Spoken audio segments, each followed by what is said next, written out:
hasn't got the balls.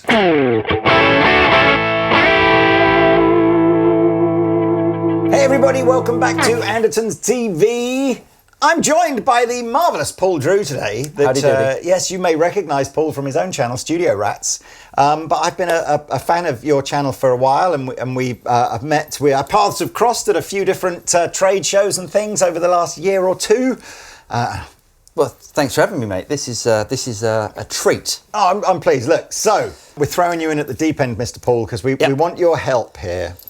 The world of profiling, which is where you take real amps and pedals, and you somehow digitally transform those sounds into a device like this, and then you just take this with you to your rehearsal or your studio or your live gig or whatever, and you give the sound man there you go, Mr. Soundman, plug me into this, and blah, blah, blah.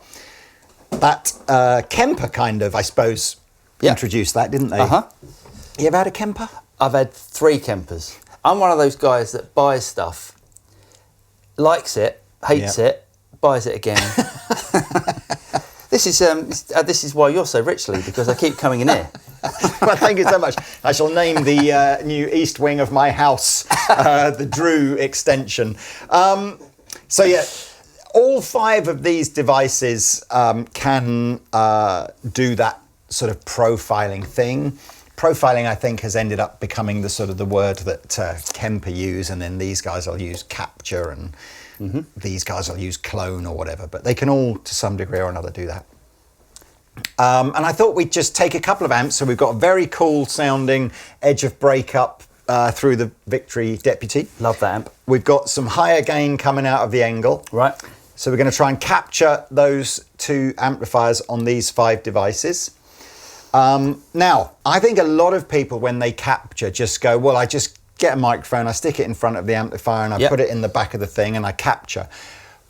But if you were sort of professionally recording your guitar amplifier, you probably wouldn't just slap any old mic in front of it and, you know, stick it straight into a mixer. You'd mic it with perhaps some nicer mics, put some outboard on it, all that kind of stuff. Yeah. What's your? Because I think we're sort of trying to replicate that. But tell us, what would you do? Well, I use a fairly sort of similar setup to what you're doing here, because you've got an Apollo. I've got one of the bigger Apollos.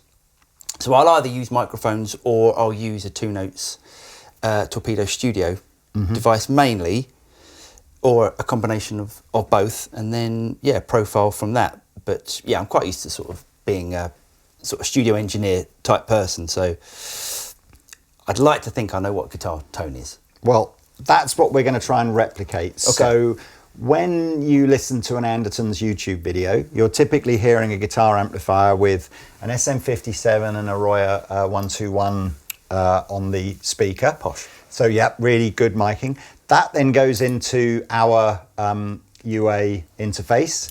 We'll put some outboard kind of preamp, not necessarily, we're not trying to change the EQ as such, but we're sort of trying to lift that sort of guitar tone, give it some sort of fatness or whatever like that anybody would do if you were trying to record guitars. Yep.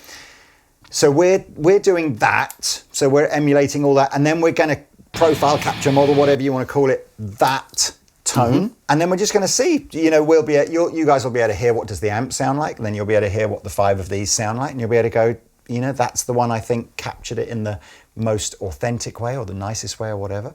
So you are going to see some time-lapse footage of us doing the capturing, but there's probably 3 or 4 hours worth of capturing to be done if we're doing 2 amps into each of these 5 devices. So we're not going to film we won't play the whole here. Pete's just broken down in tears.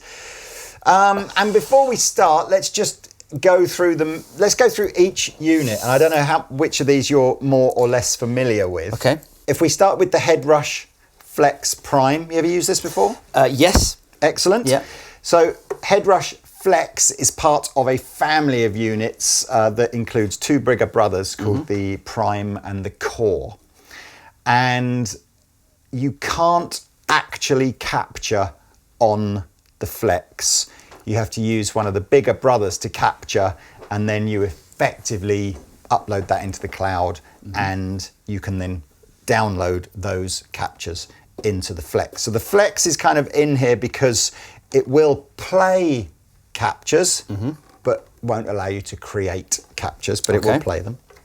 So that's that. Tonex, you tell people, you're the most familiar. You are Mr. Tonex, so tell us how that works. Tonex, you have to go into the Tonex software, which you can download for PC or Mac, and then you profile or capture on the computer, and then you upload to the pedal. Yeah. So in a similar sort of way, yes, you have to use an external piece of equipment to do so. Fine.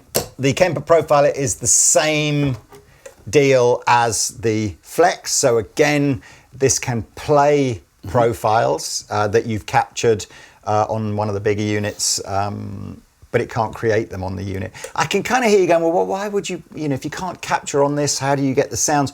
You have to understand now that the internet, the world of things, there are millions of people capturing amplifiers using Headrush or any of these devices, sticking their captures up in the cloud, and then you just go and download what you like. Some you have to pay for if they're from people like you who do it professionally, and then you go and buy the profiles, but there are thousands that are just shared for free. Yep. So that's that one. Anyway, and then the Nano Cortex and the newest one of the lot, which is the new Mooer GS1000.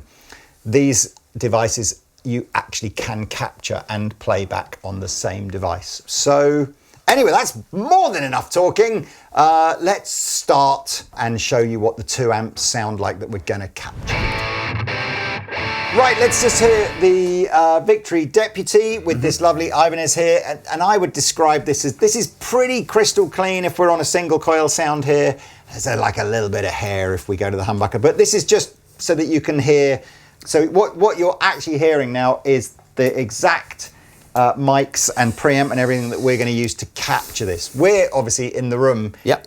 We're hearing the lovely cab, so kind of expecting it to sound a bit fatter in the room than we'll get when we hear the capture through the studio monitors. But hey, you're going to hear everything through what you're hearing it through. So Mr. Paul, please just give us some lovely everything from some heavier sort of humbucky stuff to just some nice clean stuff. Okay.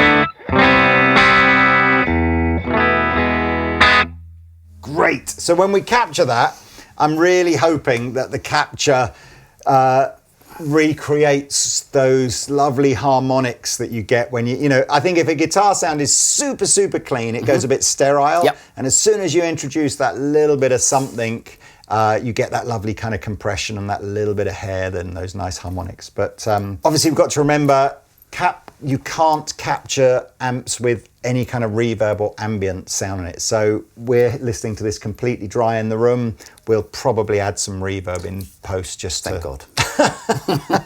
So that's what that sounds like. The Engl, here we go. Again, same deal with the Engl. We've turned the noise gate off that's internal in this, and we've not running any reverb or anything through it. Just this.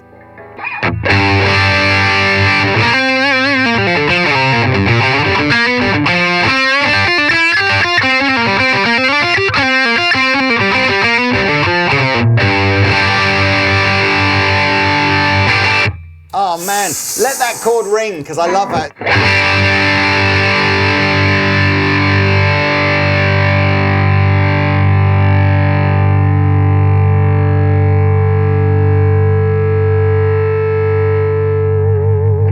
And if you play with a clean, like a neck pickup and just some sort of softer picking, can it?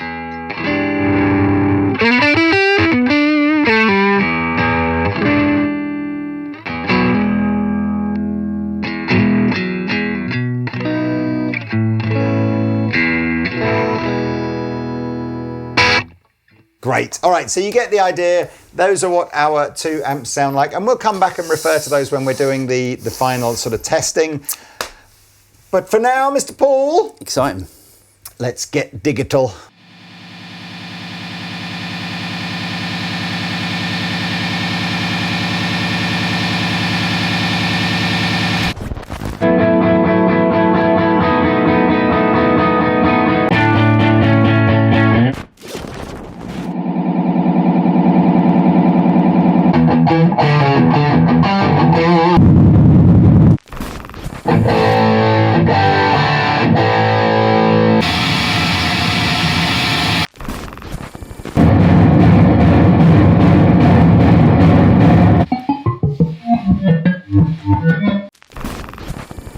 Right, ladies and gentlemen, that's 6 hours of our life we will never get back. I'm not even exaggerating there. I think that was about 6 hours to do this. But tell us why. Just go through sort of, unit by unit, what the sort of, was it easy? Was it a faff? Was it us being stupid? Well, if you guys would have read the manual... Yes.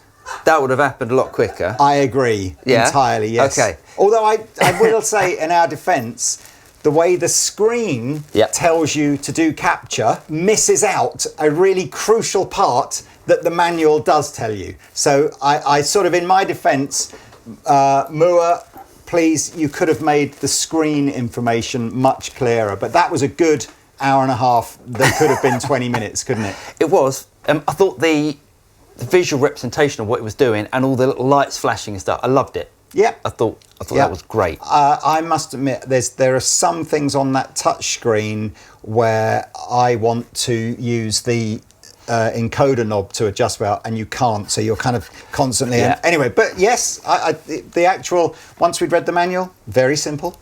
I agree. Tonex was a bit of a faff because we're using a 2-input interface, and we needed one of those inputs for a guitar, ideally. So if you're doing something with Tonex, ideally it's got to be, because we're using 2 microphones, it's ideally got to be more than a 2-channel interface, ideally. But it does work. We did get it to work, didn't we? Yeah, no, it was. We had a lot of... we had our UAD mixer routed in a way that...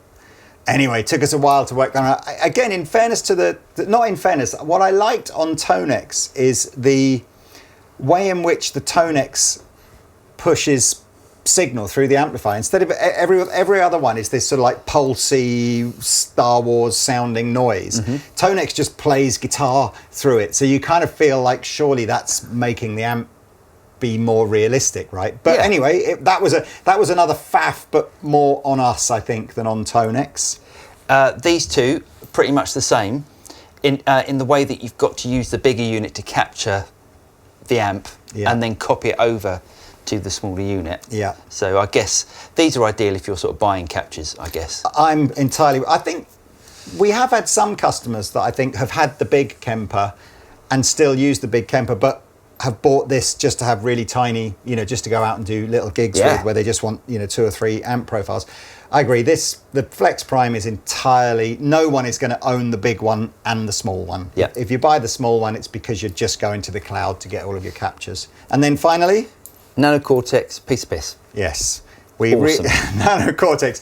By the time we got to that one, it was a joy. As literally that took us 5 minutes to capture each amplifier. The app on the phone was very explanatory. Everyone's happy. So what I've set up now is the gig rig has got each of these through one of the loops. So we're going to be able to switch from the Mooer to the Tonex to the Nano to the Headrush to the Kemper. And then I'm using the final one just as an output to the amp. Now in the room, because we're hearing the amp through the speaker, through its dedicated matching speaker, and we're hearing everything else through the Genelex, it's super obvious for us which is the real amp. So that's not really, all we're doing in here is going, oh yeah, that's close or not close. For you guys, you're hearing everything through whatever speakers you're listening to, and the mics that are on the cab and everything, and the settings on the interface are identical for how we profiled them. So if you want to play some sense of, I don't want to know which is which, just put a blindfold on yourself or look away from the screen and you decide whether you think, 1, 2, 3, 4, 5, 6, or whatever is your favorite one. So let's hear, let's hear number 6, which is, I suppose, the real amp. I've now defeated the object of the people at home trying to play this. Maybe we'll come back to some sort of just 1 to 6 thing later, but here's the real amp, Deputy.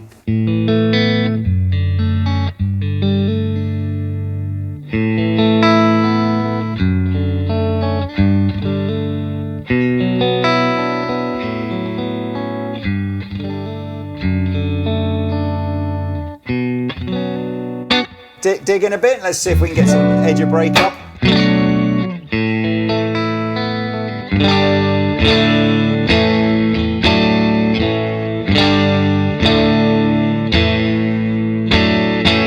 That's a great sounding amp. It's a really good sounding amp. Reverb now is just the reverb from the amplifier. It's a digital reverb in the amplifier. All the reverbs that you're going to hear on the rest of these amp profiles now are the same reverb coming from Logic. So let's hear number one. Oh.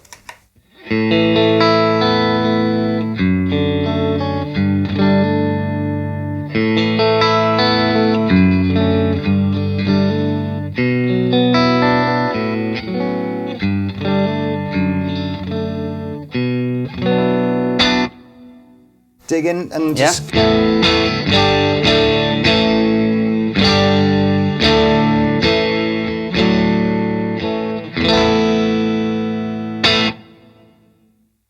It's certainly... What does it feel like to play? Natural?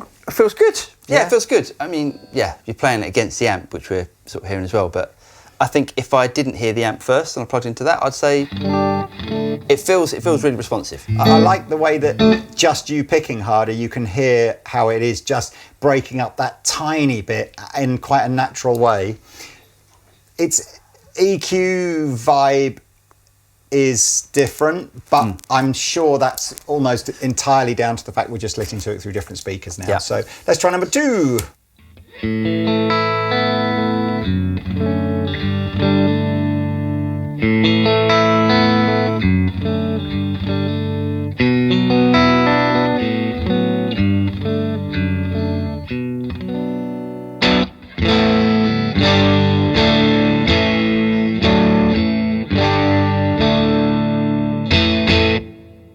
Does it feel like Tonex has captured it with a smidgen more gain than the Mooer?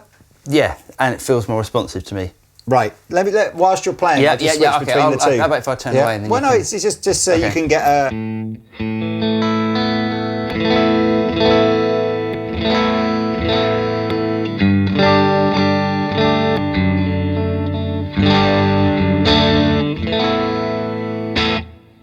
I think let me just go Tonex to the real amp, because at that different EQ vibe that I thought on the Mooer was maybe just the speakers, actually isn't there on the Tonex. It's a sort of a more natural mid-range, less boxy sort of sounding mid-range. So, but let me just, so here's the real amp.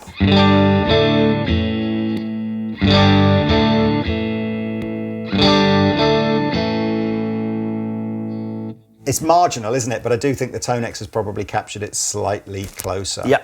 Okay, number three.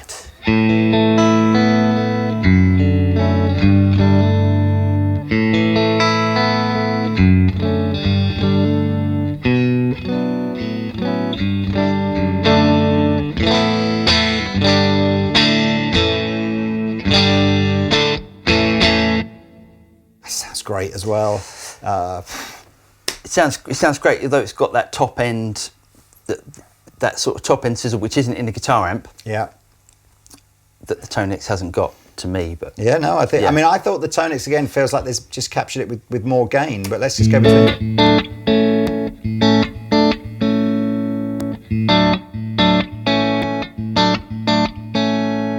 It's a slightly brighter. Okay, let's play the real amp.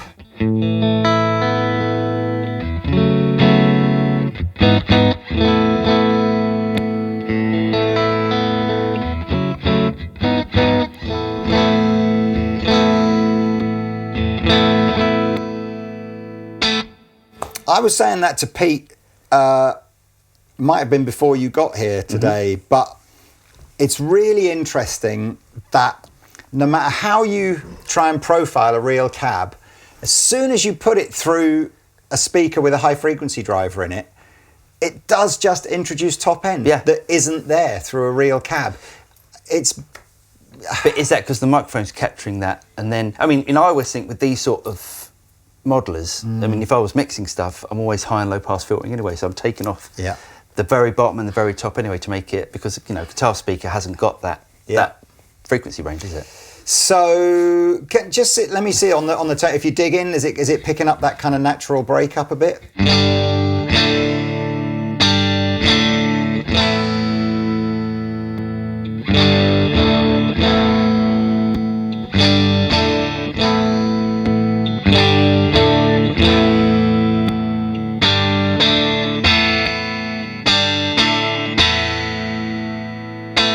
the Tonex is good. I'll give you that. It's. I wasn't sure whether the Tonex had introduced some overdrive that wasn't there, or if it's picking it up, whereas others aren't, and it might be the latter. Yeah. Okay, number 4.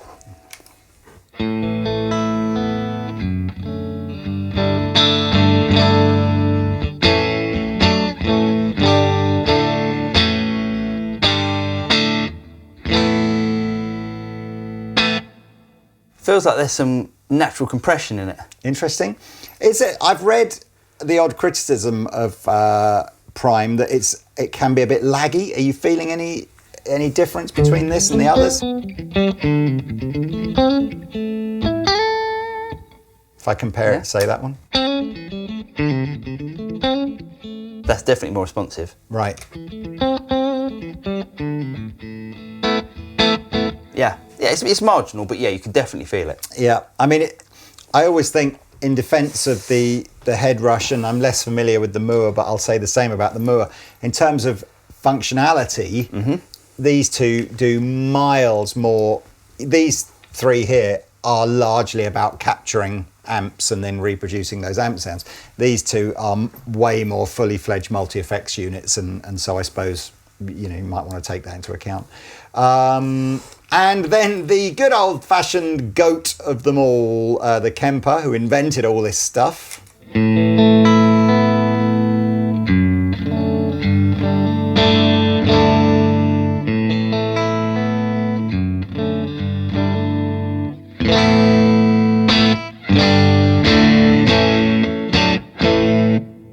That's great. It's good as well. Yeah, I really like that. It's funny, isn't it, how fundamentally the technology that Kemper are using, despite updating the software a few times over the last, must be nearly 15 years now, the hardware, those original Kemper profilers can still do everything that the modern ones do, which is mad. They did get it right first time, didn't they? Yeah, amazing.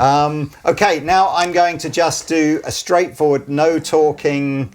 You just play, okay, and we'll just run through 1 to 6. Okay.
There really isn't a bad one, is there? It's definitely not a bad one. I think between those 2, I'd struggle to hear the difference. Interesting. Yeah, there's a the Kemper and the Tonex have got a slightly more authentic sounding top end, haven't they? There's a brightness on here and here and here that I don't think you necessarily really hear through a real amp. But I think, as you rightly said as well, there's probably nothing that a little bit of EQ shelving. Yeah. They all capture the essence or the sound of that amp, don't they? We should say as well on the Tonex, we use the fastest capture as well. If you're a Tonex user, you've got 3, what do you call it? And the fastest one is about 5 minutes maybe, isn't it? Like that, and then I think the longest one is several hours. But look, I think that's come out well in that. But yeah, I think they've all done well. Let's now, just for you guys at home, play. Shut your eyes, and Paul, you shut your eyes. And now I won't go through 1 to 6. I'll go in a different order, and then you can see which one your favorite was, and you'll have to rewind the video and see what the order was and see if your favorite, which one it was. So, okay, ready? Start playing.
Well, there you go. You decide which one of those was your favourite and then rewind back and see which one it actually was. But, okay, I'm going to switch over to the Engl now. Awesome. Right, are we ready for the Engl? Oh, yes. Okay, let's remind ourselves of the juicy goodness of what the actual amplifier sounds like, and then we'll compare it to the captures.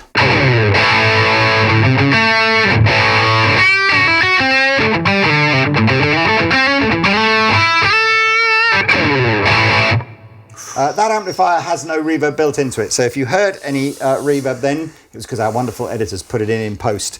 Everything else though, you are going to hear a little bit of reverb, so here we go with the Mooer.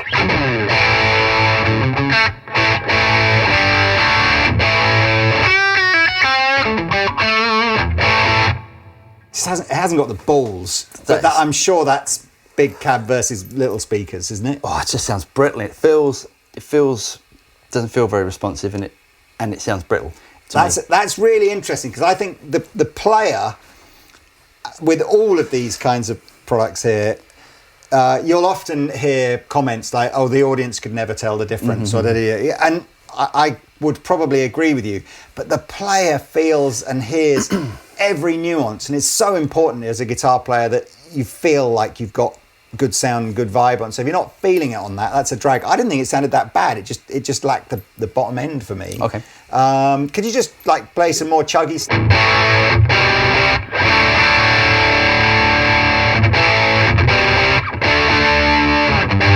I love that tune. Yeah, now play the solo. You good luck with that. Okay, well look, so that's the GS1000. Let's move on to number 2.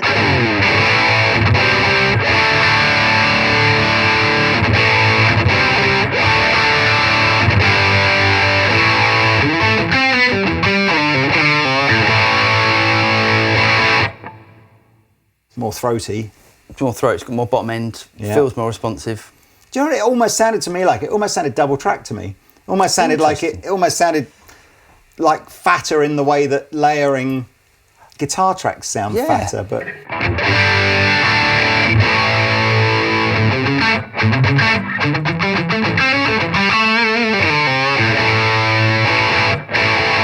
play that Owner of a Lonely Heart.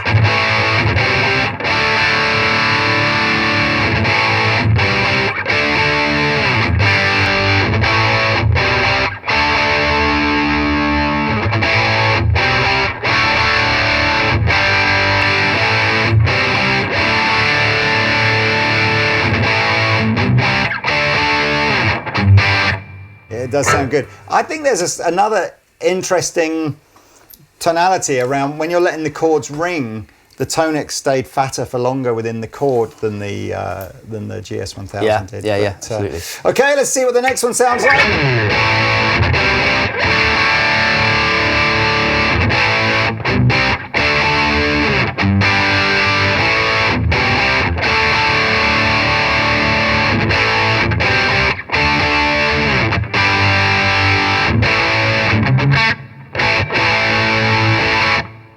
good as well. Yeah, it's good. It's got the same differential in the top end that it had on the Deputy amplifier compared to the Tonex, isn't it? It's just sparkly, it's more present than, which you may or may not prefer. But let's do that switch between 2 and 3 while you're playing again.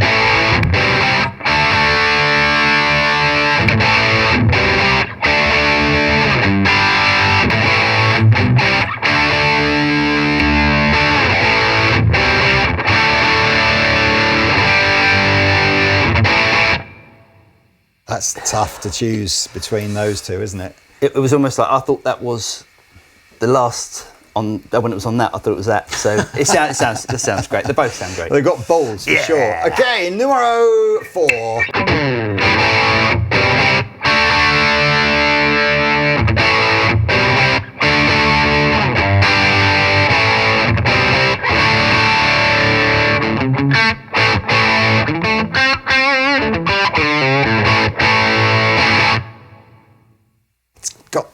Touch of the old GS1000 to it, hasn't it? Or I'm not sure what that face. Something you never tell with guitar players. Sometimes a bad face means it's really good, and sometimes a bad face means it's not. That wasn't stank face. That was stank face.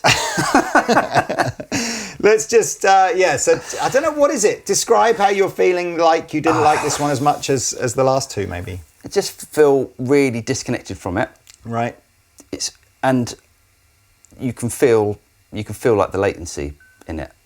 Interesting. Just it's a slight thing. I mean, I'm not even sure that on a stage you'd even notice, but I think under this microscope, feels like it. Okay, let's just compare it to say number 3 or whatever.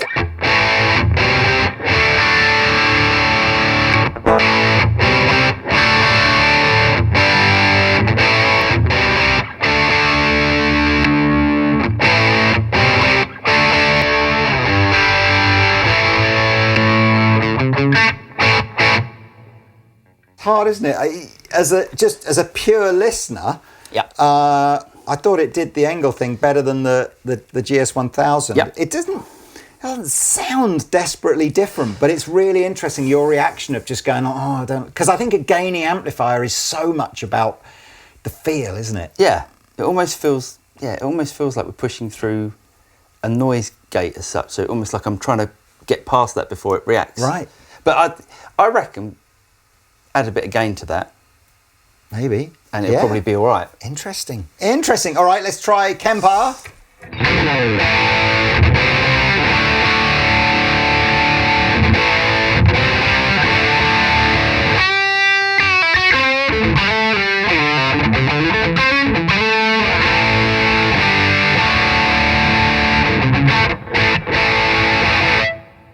Great. But you see that was the stank. That was the stank face. That's the good stank face, as opposed to the bad stank face. Let's see. I mean, Tonex and the Kemper, I thought, came out very similar on the Deputy one. So let's see on this one.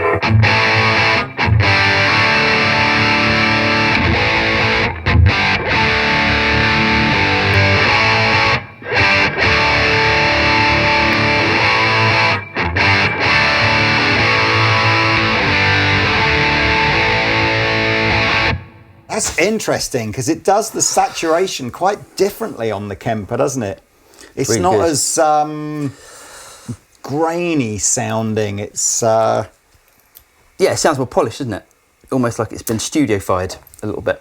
See, I go back to the very early demos where Rob Chapman and I were doing the original Kemper versus real amplifiers. Yeah. And we'd often pick the Kemper as not necessarily the one that we thought was the amp, but the one that we preferred the sound of over. And I wonder sometimes if Kemper have added into that profiling algorithm some sort of polish that is about just going, let's make it sound like the amp and a bit of polish as well, as opposed to some of these others that are maybe just make it sound like the amp. It's really good. It's good. Let's compare again. Here's the real amp.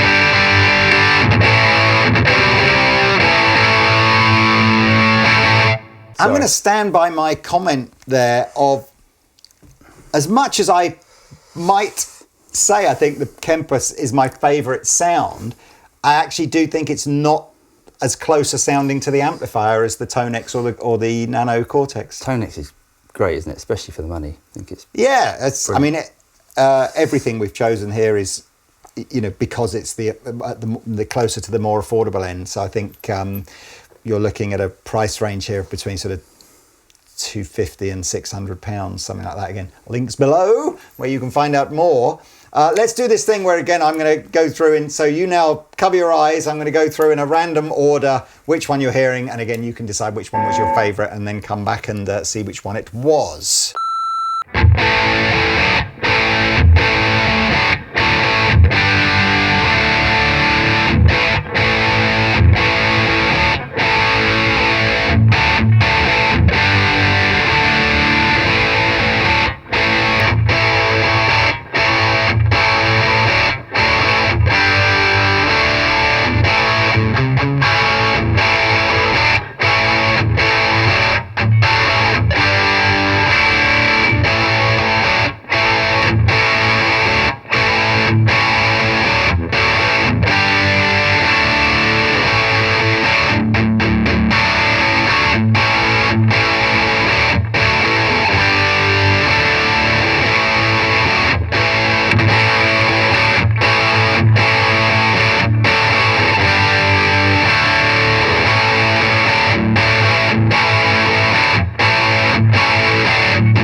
I hope I did all 6. I kind of forgot halfway through which ones I'd pressed and which ones I hadn't. So I'm pretty sure I did all 6. But yes, there you go. So which was your favourite? And I don't know. Paul, the floor is yours. You can, you know, if you could choose to purchase any one of these, I believe at some point or other you probably have purchased all of these. A few of these. But which is your favourite? I think there is a funny thing, and when you're playing through the amp, it is a different experience, especially in a room like this. You've got that great sounding amp behind you.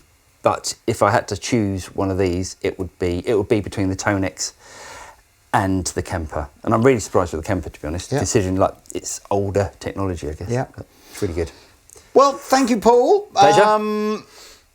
You guys can make your own decisions about what you like. I would highly recommend you dive in and just double check that whichever unit you think sounded best has got all the functionality that you want. As I said, you know, Tonex and Nano Cortex and Kemper are slightly more limited in what they're capable of doing. Although, interestingly, there's updates coming out for these all the time that are expanding the functionality. So they you know, you might find by the time you've watched this video, extra stuff has been added to this that we don't even know about today. But yes, I'm still kind of, what has today done? It's reinforced to me again, just, you know, these are not for the faint-hearted. You know, if you just want to buy a product, plug into it and jam out on your guitar, you're still better off over there. But in terms of the tonality of them now, when you hear them, you know, DI'd like this, it's a far cry from, you know, the old days of, you know, Zoom 9000s and all that kind of stuff. They're all pretty authentic sounding, aren't they? So they're great. There you go. Well, look, Thank you for tuning in. Thank you, Paul. Pleasure, mate. We got there. We did. In the end. We did. Absolutely. I love time. All right. Thank you, guys. Please like and subscribe if you enjoyed this content. There's plenty more stuff like this on Andertons TV. And that's it.